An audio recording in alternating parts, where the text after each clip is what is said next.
fammi studiare, fammi imparare l'italiano, fammi dormire।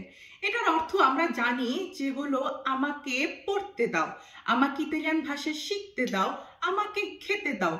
কিন্তু একই জিনিসটা কিভাবে বলি যে আমাদেরকে দাও বা হচ্ছে তাকে দাও, সেটাকে কিভাবে বলি? তো চলুন যাই দেখে আসি। fammi studiare কিভাবে বলবো? আমাকে পড়তে দাও। তাকে পড়তে দাও, সে যদি পুরুষ হয় তাহলে হবে fagli studiare। সে যদি নারী হয় তাহলে হবে falle studiare।